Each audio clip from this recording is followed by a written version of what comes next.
This is Democracy Now!, democracynow.org, the War and Peace Report. I'm Amy Goodman. Protests are continuing in Brazil over the imprisonment of former President Luiz Inácio Lula da Silva. 2 weeks ago, Lula began serving a 12-year prison sentence for a highly controversial corruption conviction. Lula is the front-runner in this year's presidential election. His supporters say his jailing is a continuation of a coup that began in 2016 when his close ally, Dilma Rousseff, was impeached as president. Both Lula and Rousseff are members of the left-leaning Workers' Party, which has been credited with lifting tens of millions of Brazilians out of poverty since Lula was first elected in 2003. Last month, Lula spoke on Democracy Now! In one of his final TV interviews before being jailed. Estamos aguardando que we are awaiting the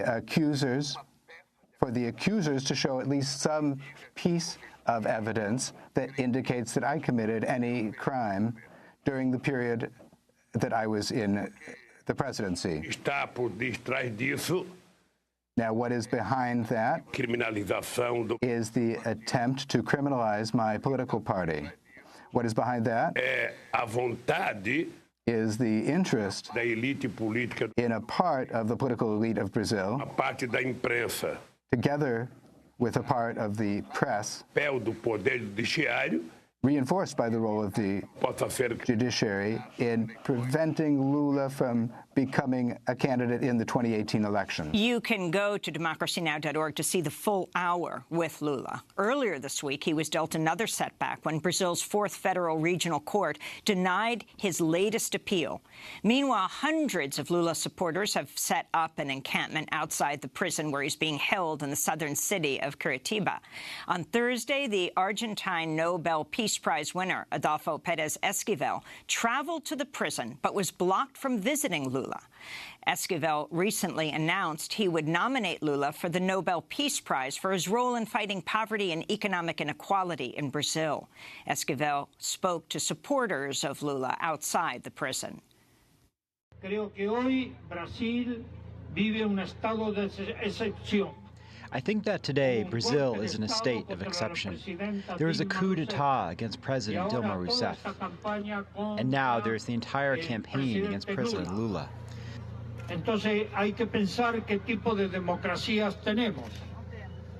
So we have to think, what type of democracy do we have? Not only here in Brazil, but in all of Latin America. And we have to continue developing an international campaign until Lula recovers his freedom. Free Lula. Lula libre.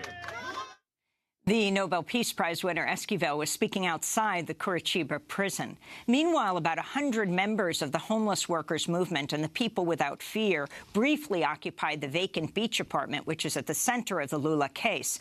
Lula was accused of receiving the apartment as a bribe, even though no documents have emerged actually linking the former President Lula to the apartment, which he never lived in. The protesters hung a banner reading, "If it's Lula's, then the people can stay here. If it isn't, why is he in jail?"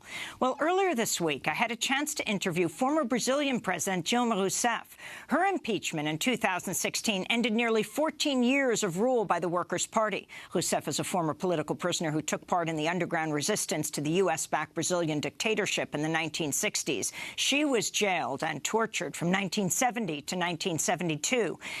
She was elected president in 2010 and re-elected in 2014.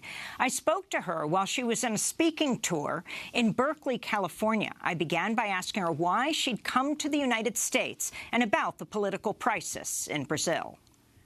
É prazer novamente falar com Democracy Now! It's a pleasure to be speaking with you on Democracy Now! Once again. I'd like to say that the purpose of my trip to the United States and to Spain is to clarify and raise awareness among people who live outside Brazil and everybody that Brazil is suffering a new sort of coup d'etat. This began with me in 2016, when I suffered an impeachment without having committed any high crime or misdemeanor. The truth be told, I find myself in a situation, and Brazil finds itself in a situation, in which there is a sort of legal protection, a legal cover that is hiding acts of corruption by all others. and it produces indictments against members of the Workers' Party and against President Lula. I suffered an impeachment. That impeachment was the opening act of the coup. I was impeached without committing any crime. From there, the process has become much more radical. Adota-se uma agenda que não foi aprovada nas eleições. An agenda was adopted that was not approved in the elections. An agenda that is about curtailing the rights of the poorest and of workers, to destroy social policies guaranteed that 36 million would be lifted out of poverty. That took Brazil off of the map of hunger of the UN. So many gains that we saw in the last decade. And what has happened?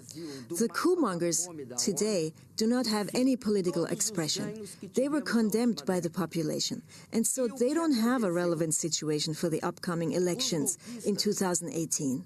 What they have done, actually, is to open up a Pandora's box, a box of the monsters, and they took out of this box the extreme right, which today is represented by President candidate Captain Jair Bolsonaro, who on the day that my impeachment was voted on in the lower house, he voted in favor of torture and a military dictatorship. So what is the situation in Brazil? There is a strengthened far right, and the center right, in going along with the coup, has dissolved itself and has a minimal political expression today. They were our greatest adversaries in the last 4 presidential elections. Today, they're no longer politically significant because not only did they help carry out the coup, but they were also discovered to be involved in situations of corruption. The Workers' Party and President Lula were to be destroyed, but they weren't. President Lula, from the beginning of last year, in every opinion poll, has twice as many votes as the candidate, Captain Jair Bolsonaro. Lula has more than 30%, and Bolsonaro has less than 16% support. And there is not a center. The center gets 5%, 4%, sometimes 6% of the support in the polls. So why have they convicted Lula?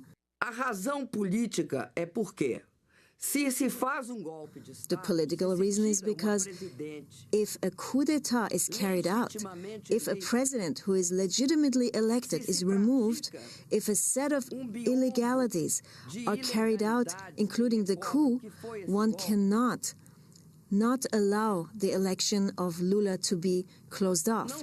So what do? They removed Lula from the presidential campaign, accusing Lula falsely of having committed a crime of corruption. What is the crime of which they accuse Lula? They accuse Lula of committing a crime of passive corruption, which entails a 280-square-meter apartment or a home with 3 floors. They say that he committed a crime in order to receive that house. Now Lula is not the owner of that house. He does not have possession of the house. He doesn't use the house. He has never been in that house. So what we are seeing in Brazil is lawfare. The law is being used to destroy the citizen status of one's enemy. The enemy in this case is President Lula. That means that they're using the law and legal procedures to wage a political struggle and to engage in political persecution in a way it's very similar to what was done against me. Because in the process of my impeachment, they said, but we are following through on every single legal procedure. Yet the accusations were unfounded. Me acusaram de praticar atos. They accused me of engaging in acts that every president before me has carried out. They were not crimes when the other presidents engaged in such acts, and they weren't crimes when I took such action. They were provided for by the law. Many have asked us, why don't you choose another candidate, since the polls show that a person supported by the Workers' Party and supported by Lula would be well positioned to run in the election? Our answer is because accepting this is accepting that Lula is guilty. And for us, it is more than proven that he is innocent. So accepting that is accepting political persecution, and it would make it official. They have taken Lula prisoner for two reasons. First, to make the argument that he can't be a candidate, but also for a very strong reason. That is not to let him speak, and that is clear in the very argument of the measure that requires that he begins serving the sentence immediately. Because Lula today is in a situation in which he is being isolated. He is in a situation of solitary confinement. I was a political prisoner during the military dictatorship that followed the military coup. At that time, no doubt, the situation was one of open violence. People were taken prisoner, they were killed, they were tortured. All rights were violated. The right to freedom of expression, the right to freedom of the press, the right to organize. All of these rights were done away with. In our current situation, and this is typical of Latin America, you have a coup that is not a military coup. It doesn't destroy the rights of everyone. It corrodes the institutions from within, as if it was a sort of parasite corroding democratic institutions. So in this case, what are they doing with Lula? Lula can't speak, but we can speak for him. Brazil's democracy is being mitigated. It's being diminished. Qual é o nosso papel? E por que eu viajo e venho aqui? What is our role? And why am I traveling? And why am I here in Berkeley? I went to Catalonia. I went to Madrid. I was already in the East Coast and some U.S. universities. I have been in France and Germany. Why? Because we have to draw on all possible means to not allow this way of wounding democracy, which in our case is a fragile democracy. We emerged from the dictatorship in the 1980s, and Lula is an example of this phenomenon, because they don't want Lula to speak. They want Lula to be isolated from the whole world at this time, because they see him as a representation of everything that turned back the coup in Brazil. Like any coup process, it cannot be sustained if it doesn't become radicalized, if it doesn't become deepened. And so it's a very risky situation for Brazil's democracy. Indeed, it goes to the very cornerstone of democracy, which is to say that the justice system must not be politicized. The justice system has to be absolutely neutral, and it has to enforce the law, not as a political instrument, but as an instrument for the truth expressed in the Constitution. Former Brazilian President Dilma Rousseff, she's now running for the Brazilian Senate. When we return, we'll speak with her about the rise of the far right in Brazil and the assassination of human rights activist, Rio City Council member Marielle Franco. Stay with us.